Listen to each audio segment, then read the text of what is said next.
Hello दोस्तों Bhojpuri cinema के गायकी के सरताज पवन सिंह भोजपुरी म्यूजिक इंडस्ट्री पर राज करते हैं।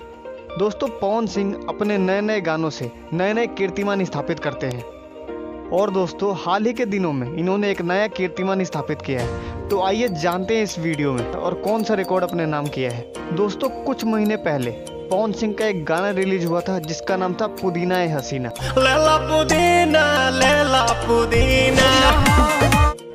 दोस्तों आप सभी पवन सिंह के फैंस को ये जान के बहुत ही ज़्यादा खुशी होगी कि इस गाने ने 1 बिलियन का आंकड़ा पार कर लिया है। जी हाँ दोस्तों, इस गाने पर 1 बिलियन से ज़्यादा व्यू आ चुके हैं। दोस्तों भोजपुरी इंडस्ट्री का ये पहला गाना है जो बेहद कम समय में 1 बिलियन के आंकड़े को पार कर गया है। जी हाँ दोस्तों, 1 बिलियन। दोस्तों पवन सिंह के इस भोजपुरी गाने को वेब म्यूजिक चैनल पर रिलीज किया गया था।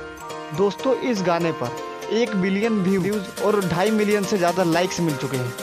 और तो और दोस्तों इस गाने की सफलता के बाद पवन सिंह ने एक छोटा सा सेलिब्रेशन भी वेब म्यूजिक के ऑफिस में किया, जिसमें उन्होंने कहा ये सफलता ऑडियंस और माता पिता का आशीर्वाद है।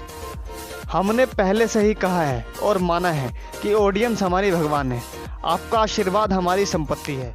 दोस्तों इसके आगे पवन सिंह ने कहा बहुत जल्द आप सभी लोगों के बीच पुदीना ए हसीना 2 देखने को मिलेगा। तो दोस्तों इसी के साथ करते हैं वीडियो को समाप्त। और अगर वीडियो अच्छी लगी हो तो वीडियो को लाइक करना और चैनल को सब्सक्राइब करें।